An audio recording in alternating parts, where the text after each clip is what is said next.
নমস্কাৰ ষ্টুডিঅ'ত ৰিজু লৈ আহিছোঁ গুৰুত্বপূৰ্ণ খবৰ ৰঙিয়াৰ সেনা ছাউনীত আলফাৰ উপ সেনাধ্যক্ষ দৃষ্টি ৰাজখোৱাৰ আনুষ্ঠানিকভাৱে আত্মসমৰ্পণ দৃষ্টি ৰাজখোৱাই আত্মসমৰ্পণ কৰা সংবাদমেলখনৰ কিছু দৃশ্যাংশ আমি আপোনালোকক দেখুৱাবলৈ চেষ্টা কৰিম সমাজৰ মূল খুঁটিলৈ উভতি আহিল আলফাৰ উপ সেনাধ্যক্ষ দৃষ্টি ৰাজখোৱাৰ লগত অন্য 4জন আলফা সদস্যও আত্মসমৰ্পণ কৰিছে আনুষ্ঠানিকভাৱে আত্মসমৰ্পণ কৰিছে ৰঙিয়াৰ সেনা ছাউনীত তাৰে কিছু দৃশ্যাংশ আপোনালোকক দেখুৱাইছো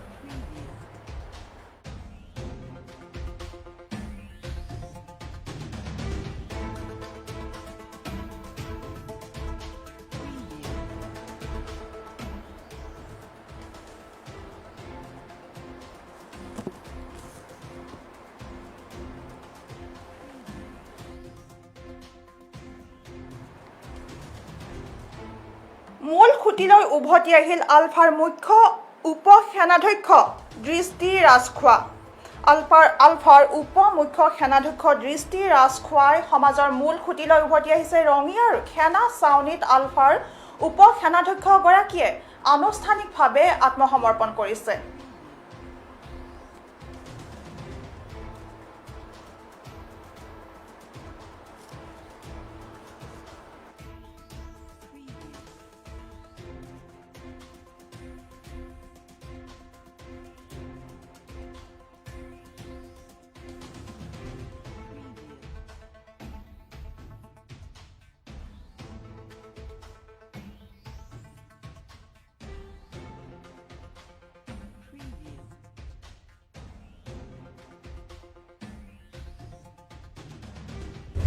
এই আত্মসমৰ্পণে অসমত শান্তি প্ৰতিষ্ঠাত যথেষ্ট সহায়কৰ ভূমিকা গ্ৰহণ কৰিব বুলি আমাৰ দৃঢ় বিশ্বাস আৰু অহা দিনবিলাকতো মই ভাবোঁ যিসকলে আইনৰ গণ্ডিৰ বাহিৰত আছে তেওঁলোকে অতি সোনকালে আইনৰ গণ্ডিৰ ভিতৰলৈ আহক একেলগে মিলি আমি অসমৰ কাৰণে কাম কৰোঁ শান্তি প্ৰক্ৰিয়াত যোগদান কৰোঁ আৰু আমাৰ মাননীয় মুখ্যমন্ত্ৰী মহোদয়ে সততে কৈ থাকে যে তেখেতৰ এক পৰিকল্পনা আছে সন্ত্ৰাসমুক্ত অসম গঢ়াৰ এই ক্ষেত্ৰত মই ভাবোঁ আজি দৃষ্টি ৰাজখোৱাই যি আত্মসমৰ্পণ বা তেওঁৰ লগত যিকেইজন আহিছে 4জন তেওঁলোকৰ এই পদক্ষেপে যথেষ্ট সহায় কৰিব গতিকে আমি এই পদক্ষেপক আদৰণি জনাইছোঁ আৰু অহা দিনবিলাকত এই বিষয়ে যি কথা আমি গম পাওঁ যি তথ্য আমি গম পাওঁ আপোনালোকক জনাই দিম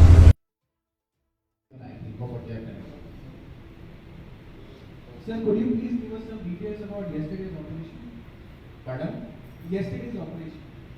See, in security parlance there is a thing called tactics. Now if we tell you the tactics, you think that will be wise. No security force will tell about your tactics. So we should not unnecessarily. Was Assam police part of the All, operation as yesterday? I mentioned, all the forces, all the units in the unified command structure. So it is the unified command structure. Everyone has a very active role.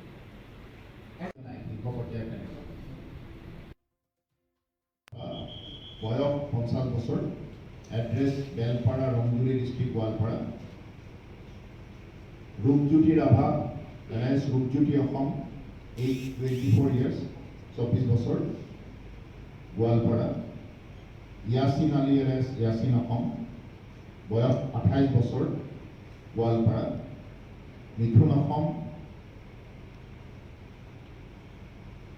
Alliance Rangila 25 বছৰ আৰু ৰাহুল হাজৰিকা আৰু যদি পিছত এইখিনি বয়স 50 বছৰ address Belpara Rongjuli district Goalpara Rupjyoti Rabha alliance Rupjyoti Asom age 24 years 24 বছৰ Goalpara Yasin Ali alliance Yasin Asom বয়স 28 বছৰ গোৱালপাৰা মিথুন অসম এলায়েন্স ৰংগিলা 25 বছৰ আৰু ৰাহুল হাজৰিকা আৰু যদি পিছত ৰূপজ্যোতি অসম বেদান্ত ইয়াছিন অসম আৰু মিথুন অসম ডিটেইলছ আপোনালোকক হেণ্ডআউটত দিয়া হৈছে সকলোকে নমস্কাৰ জনাইছোঁ ইতিমধ্যে মেজৰ জেনেৰেল দীপক মেহৰা চাহাবে আপোনালোকক দৃষ্টি ৰাজখোৱাৰ আত্মসমৰ্পণৰ বিষয়ে বিতংকৈ জনাইছে। আপোনালোক সকলোৱে জানে যে দৃষ্টি ৰাজখোৱা 1987 চনত আলফাত জইন কৰিছিলে আৰু তেখেত চেল্ফ ষ্টাইল ডেপুটি CNC আছিলে। বহুদিন ধৰি আইন শৃংখলাৰ কাৰণে ভাৱবিচৰক হৈ আছে আৰু এইটো আমাৰ কাৰণে ভাল খবৰ যে তেখেতে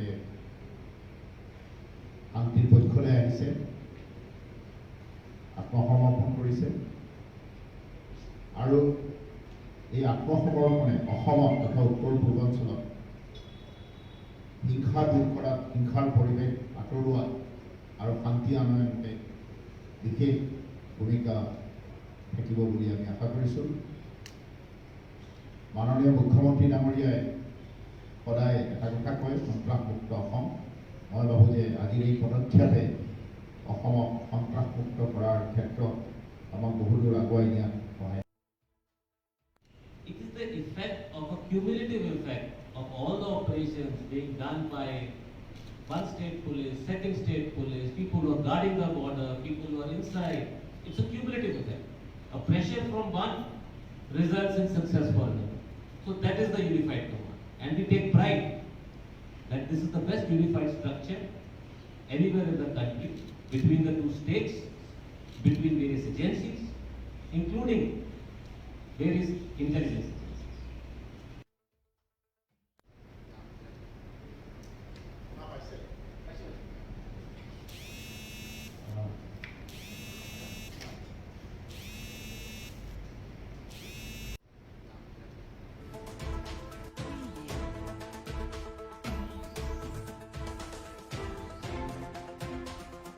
এই খবৰটোৰ সৈতে মই ৰিজু ষ্টুডিঅ'ৰ পৰা বিদায় লৈছোঁ। পৰৱৰ্তী বা বাতৰিৰ বাবে চাই থাকিব PI নিউজ। ৰাইজৰ দ্বাৰা ৰাইজৰ বাবে। ধন্যবাদ।